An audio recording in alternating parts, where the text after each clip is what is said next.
Magandang araw po sa inyo lahat. Ako po si Banat Bay at eto na nga, pag-usapan na po natin ang mga may init na issue.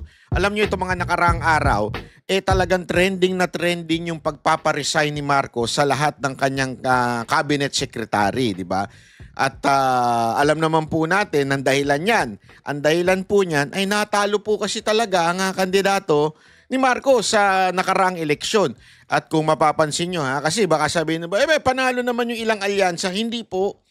Kahit nga po, napakinggan ko po si Erwin Tulfo, kahit nga po siya aminado kasi ang Tulfo na po yan.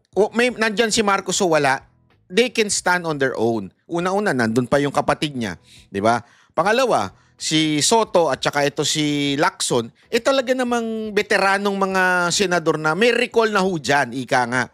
May recall na ho dyan at alam naman natin na they can stand on their own. As a matter of fact, they even run for president and vice president ng nakarang 2022 presidential election. So, sino na lang? Si Lapid, ano na talaga yan? Institusyon na yan sa... Hindi ko nga alam ba't yung binoboto yan Ibig sabihin, hindi niya kailangan ng tulong ni Marcos para manalo. Kaya niya manalo kahit wala yon.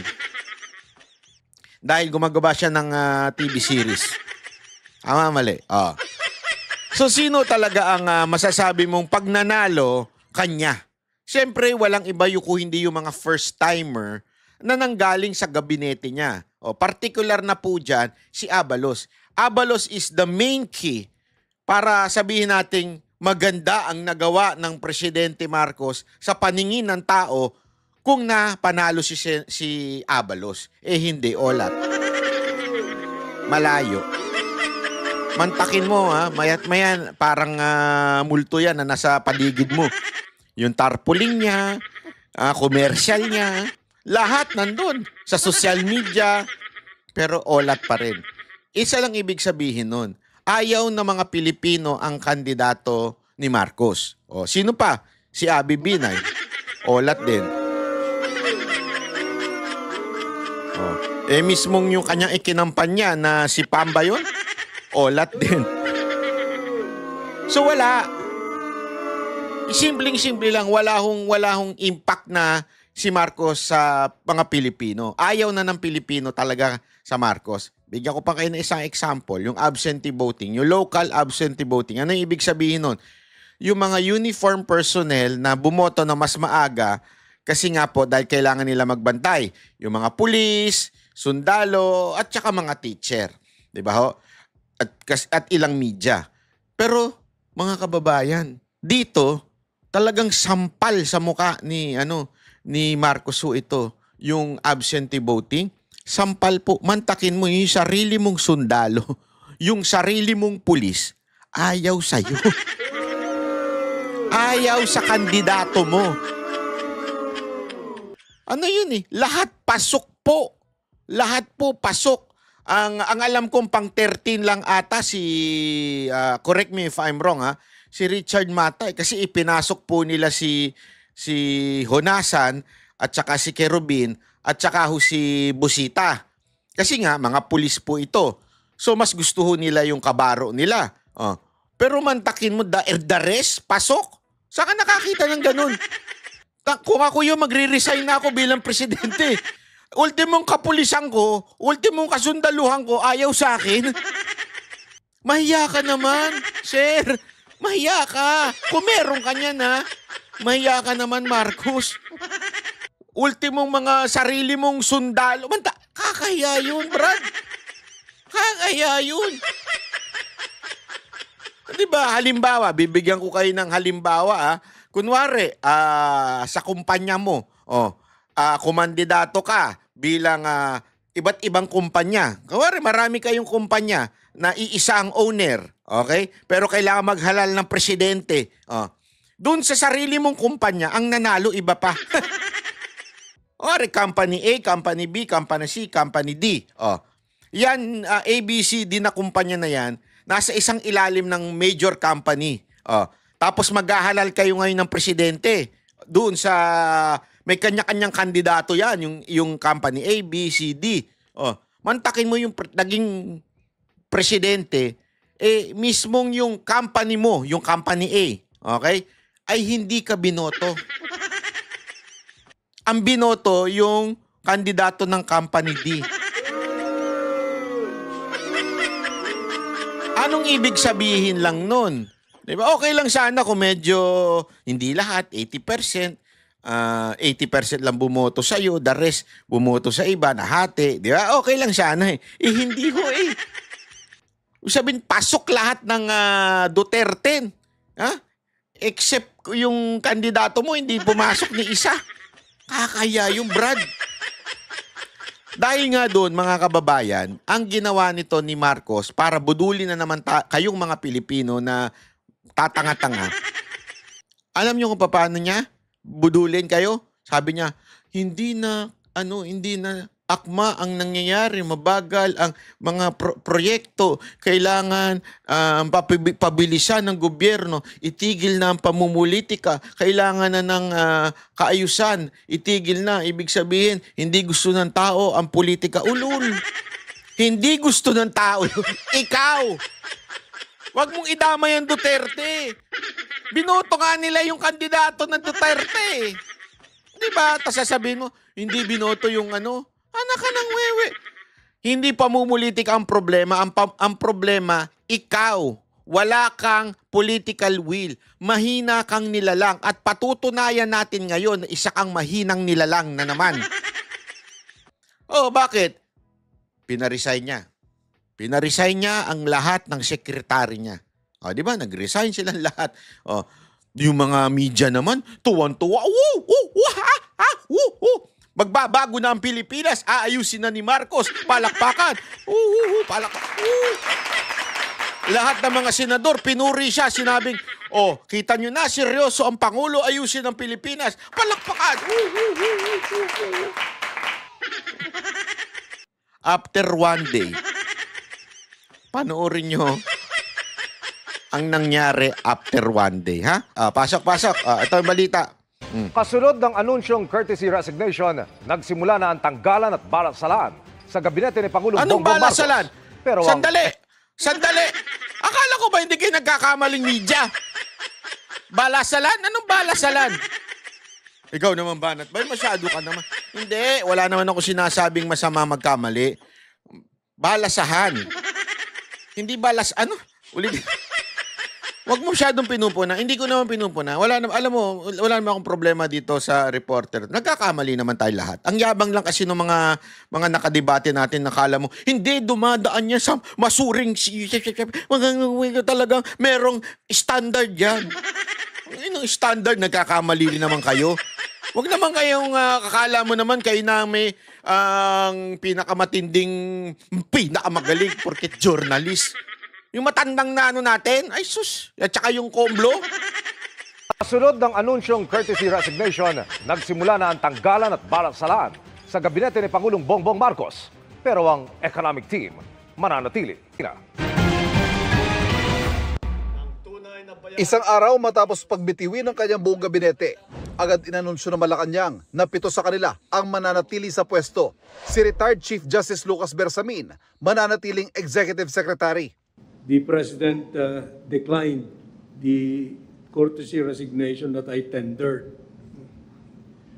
And just this morning, he communicated to me that I have his full backing for as long as I wish to work for him. Hindi rin tinanggap ng Pangulo ang pagbibitiw ng 5 kalihim ng kanyang economic team.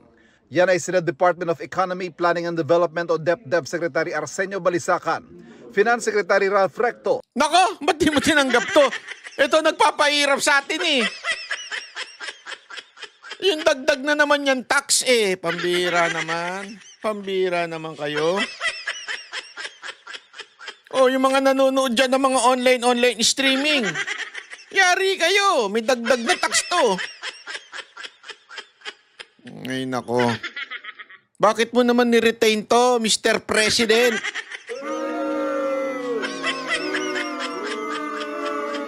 Actually, lahat naman kasi ng economic team niya ni-retain niya.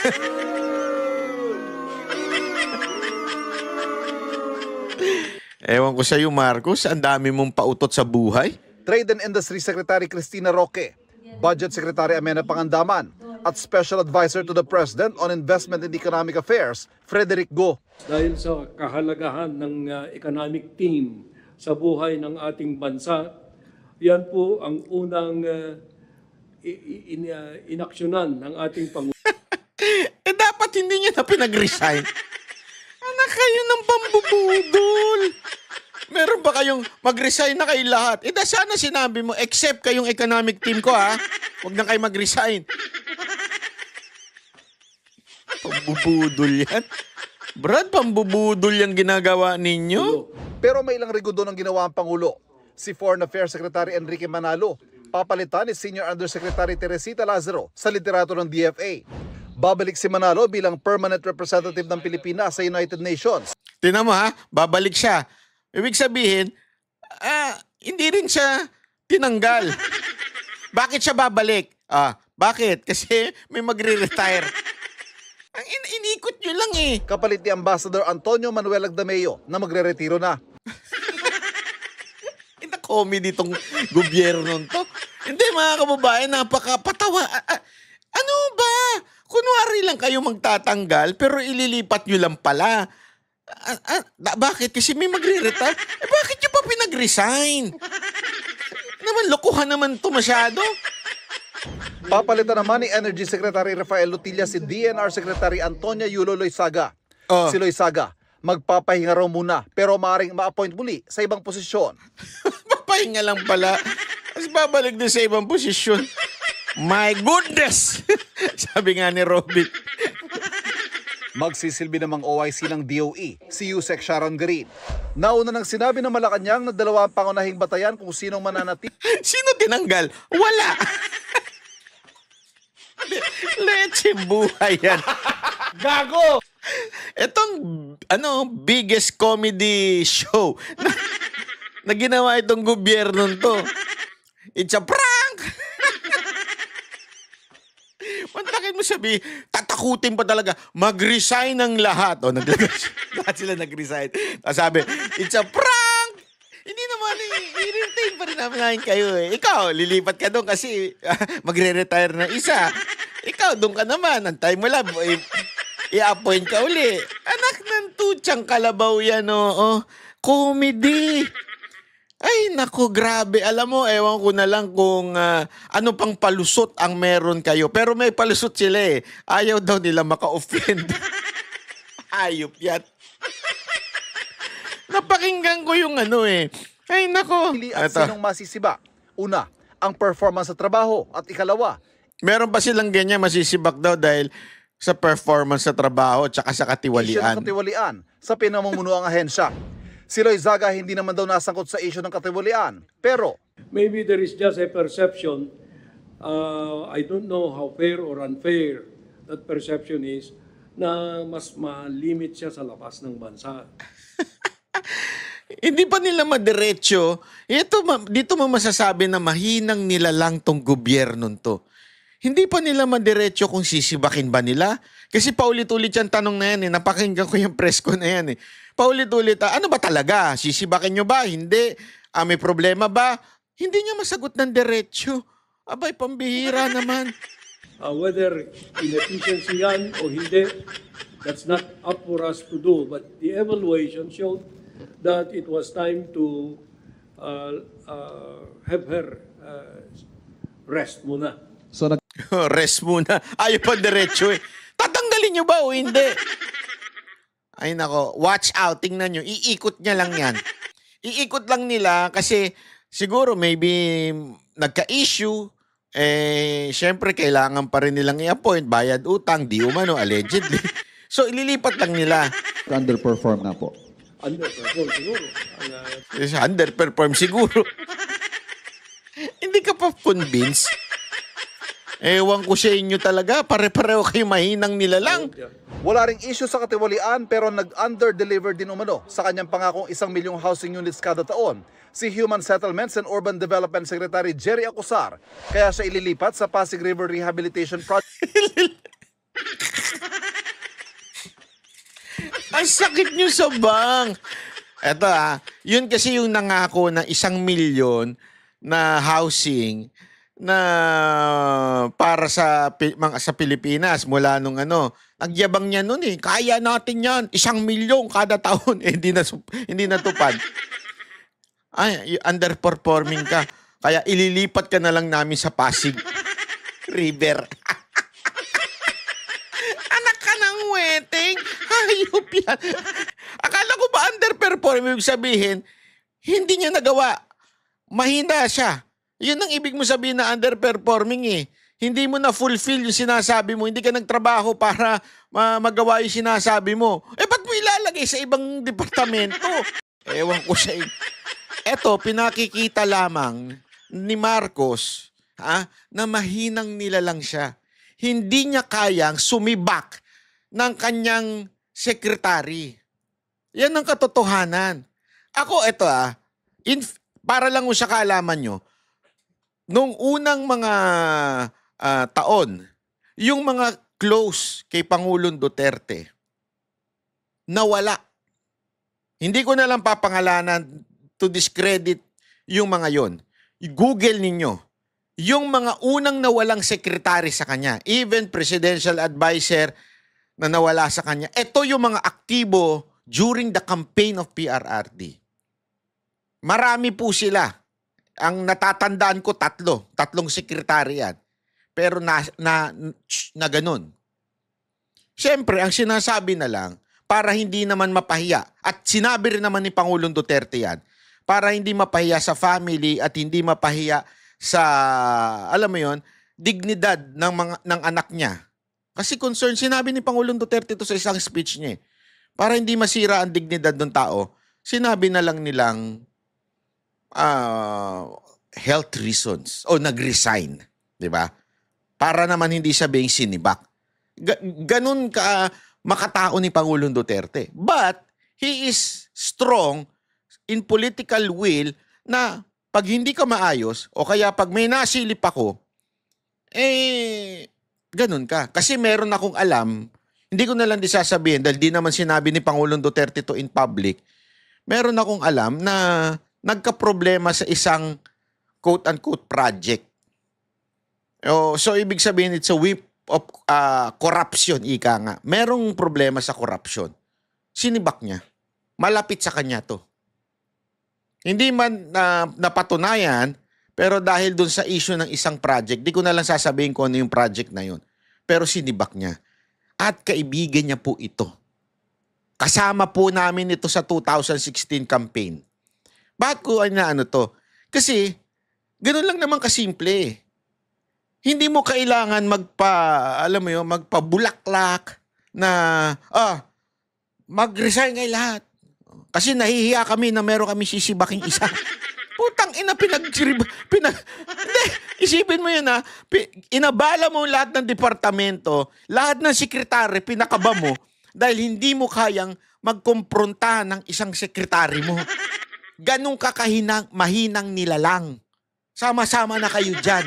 Kahit ito si Bersamin, nagulat ako parang, hindi mo madiretso kung nag-underperform itong sekretary na to. Ayaw mo pang sabihin? Ang hina nyo naman. Hindi kayo dapat sa gobyerno kung ganyan kayo kahina. Paano matatakot yung ibang mga sekretaryong gumawa ng kalokohan kung alam nila yung boss nila mahina? Walang tapang. Anyway, lilipat lang naman ako Di ba? Sino yung mga kinakaya-kaya ninyo?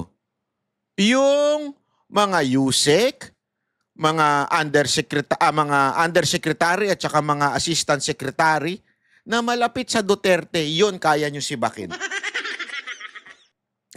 Ang dami ko nang alam na mga ASEC at saka USEC na sinibak nyo dahil malapit kay Duterte. Wala Kaya katarantaduhan itong issue na ito na resignation ng lahat ng secretary. Ng administrasyon. Papalitan siya ni dating DSUD Undersecretary Jose Ramon Aliling bilang kalihim. There may have been obstacles in his way which were beyond his control and beyond the control of government. But to us now, because of the results of the election, ito na nga lang The mere fact na hindi si Marcos ang nag-a-announce na mga i-retain at hindi at saka yung mga tatanggalin is a sign of weakness as a president. You are, even if ito yung executive secretary mo, ikaw ang presidenteng nag-a-appoint. Hindi naman siya, unless siya lang nag-a-appoint, hindi ikaw. Aba, delikado tayo dyan. Nakita nyo ba na umepal si Maldadea nung panahon ni Pangulong Duterte? Hindi, ako, sige. Nakita ninyo si Executive Secretary dati ni Pangulong Duterte, si Maldadea? Nakita nyo na nga lang nagsalita yan itong panahon na itinakas si Pangulong Duterte papuntang dahig eh. Hindi nyo makikita yan na nagsasalita yan ng ganyan. Bakit? Sinong haharap? Si Duterte. Akin to. Akin ito. Laging gano'n na sinasabi niya. Kung may kakasisihan, ako to. Di ba? Lagi niya sinasabi yun.